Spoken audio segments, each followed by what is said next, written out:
Quando alguém abre a Bíblia, pode não perceber, mas já entrou em contato com o livro de Enoque, mesmo que de forma indireta. Isso porque a carta de Judas no Novo Testamento reproduz palavra por palavra uma passagem atribuída a Enoque. Além disso, diversos escritores cristãos da antiguidade, como Orígenes, Irineu, Clemente de Alexandria e até mesmo Santo Agostinho, comentaram ou citaram esse escrito misterioso. Apesar dessa influência considerável nos primeiros séculos da era cristã, hoje ele permanece praticamente desconhecido para a maioria dos leitores comuns. A intenção deste texto é oferecer uma visão ampla sobre o livro de Enoque, explorando suas divisões internas, seu contexto histórico, a maneira como foi preservado, além de refletir sobre o motivo de ter sido rejeitado pela maior parte das tradições bíblicas. É importante deixar claro desde o início que não existe apenas um livro de Enoque. Ao longo da história circularam 3 obras diferentes atribuídas a esse personagem enigmático. O mais antigo e relevante é chamado de Primeiro Enoque, ou Enoque Etíope, que será nosso foco principal. Além dele, existem o Segundo Enoque, conhecido como Enoque Eslavo, e o terceiro Enoque, chamado de Enoque Hebreu. Apesar da numeração, esses livros não formam uma sequência narrativa como uma trilogia cinematográfica. São obras independentes, escritas em épocas distintas, em regiões diferentes e com conteúdos bastante variados. O primeiro Enoque, que concentra nossa atenção, é também uma coletânea formada por várias seções reunidas em uma grande obra de mais de 100 capítulos. Normalmente é dividido em 5 partes: o livro dos vigilantes, o livro das parábolas, o livro dos luminares, o livro dos sonhos e a epístola de Enoque, além de alguns apêndices menores que funcionam como complementos. A tradição atribui a autoria ao próprio Enoque, patriarca mencionado em Gênesis como pai de Matusalém e bisavô de Noé.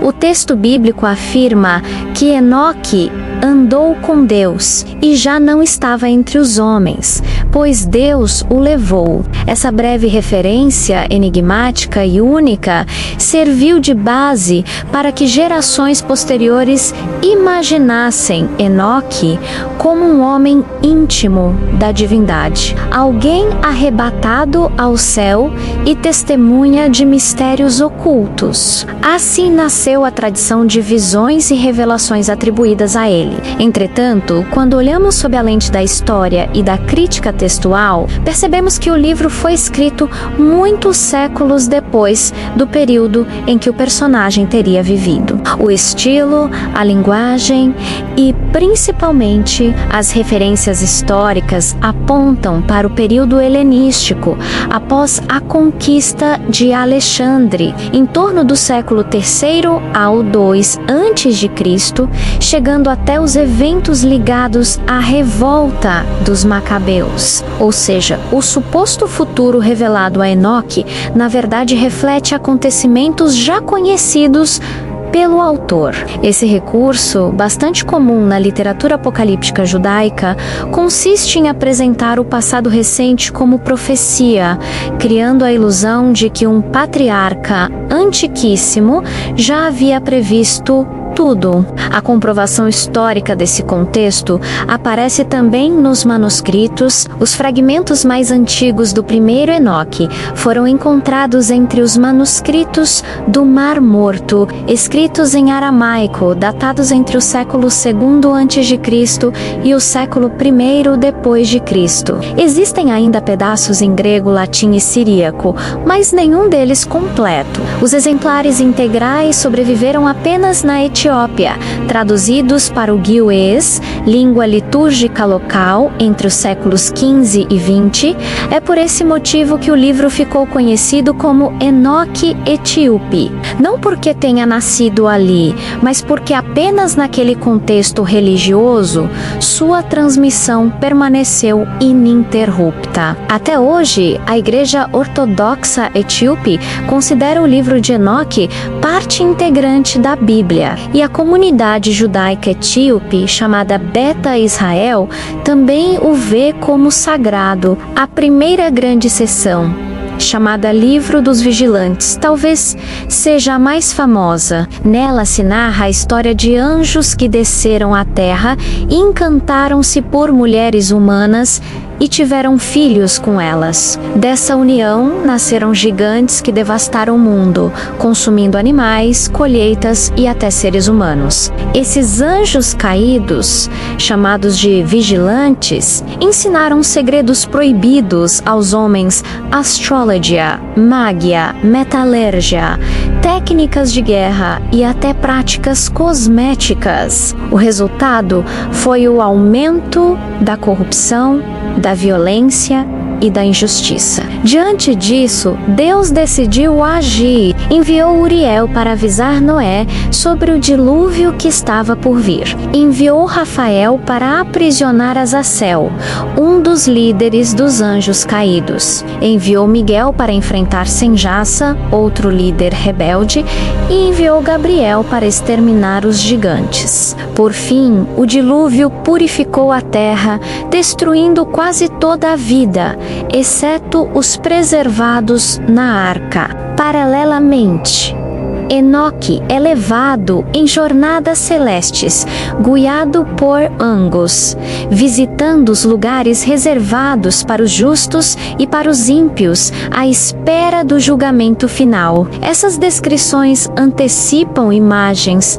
que mais tarde se tornariam centrais no cristianismo, como o céu, o inferno e a ideia de destino pós-morte. A segunda parte é o livro das parábolas, uma sessão repleta de debates entre estudiosos. Ele apresenta uma figura chamada de Filho do Homem, também identificado como o eleito ou o justo. Essa personagem exerce papel central no julgamento escatológico, aparecendo como mediador supremo de Deus, juiz das nações e líder dos exércitos celestes. As semelhanças com a maneira como Jesus é descrito nos evangelhos e em textos como o Apocalipse são impressionantes. Alguns especialistas chegaram a sugerir que essa seção teria sido escrita em época cristã e adicionada posteriormente. Outros defendem que já existiam, no judaísmo pré-cristão,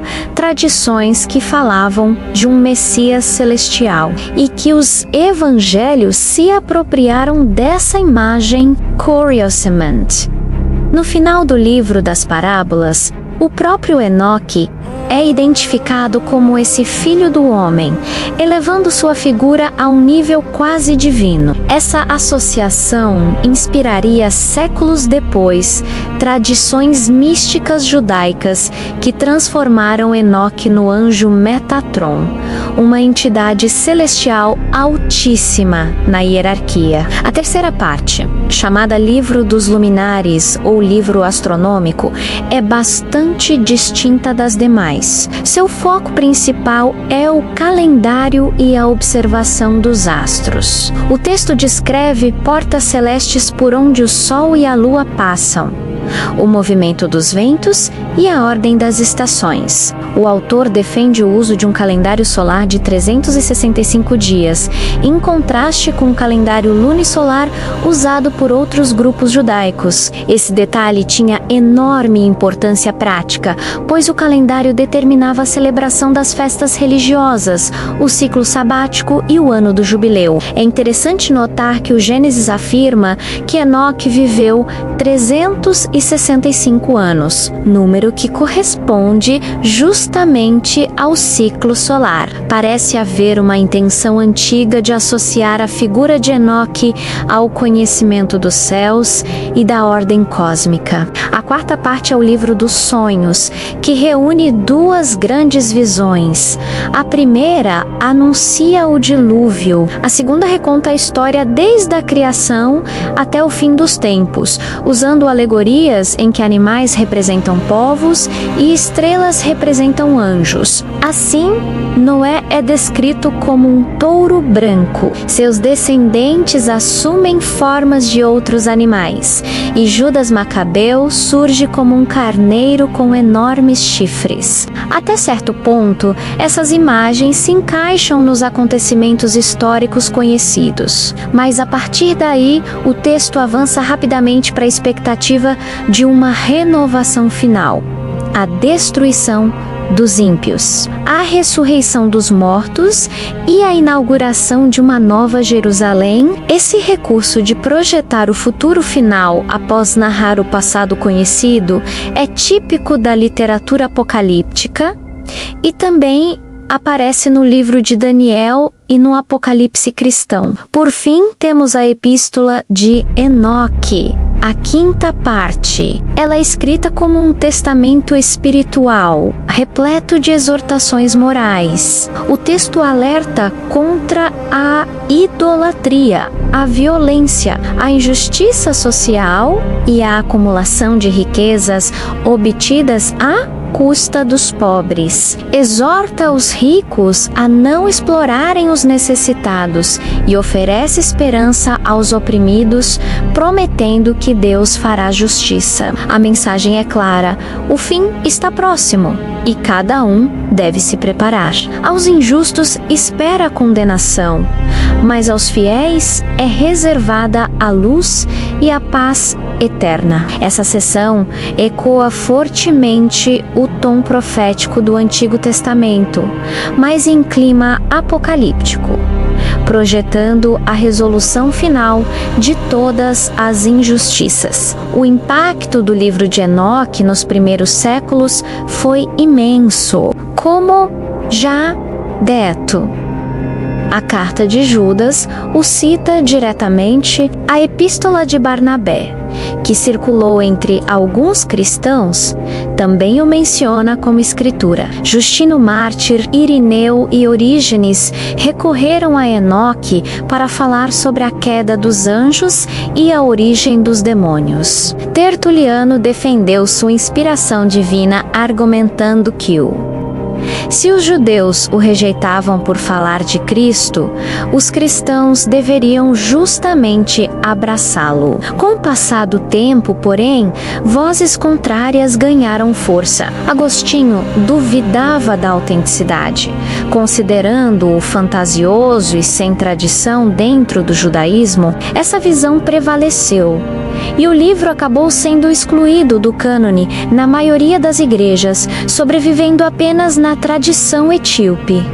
Mesmo fora da Bíblia, sua influência foi marcante. Muitas imagens que associamos ao cristianismo primitivo, os anjos caídos, o juízo final, o Messias celestial, os lugares reservados para justos e ímpios, já estavam no livro de Enoque. Entender essa obra é fundamental para compreender como nasceu o imaginário apocalíptico que moldou o cristianismo. Alguns estudiosos chegam a dizer que Enoque é o mais importante texto judaico do período greco-romano que não entrou no cânone bíblico. Hoje, quando olhamos para esse livro, percebemos como ele reflete a angústia de um povo pequeno, dominado por impérios poderosos, que buscava esperança em meio à opressão, através de visões grandiosas de anjos guerreiros e de promessas de julgamento.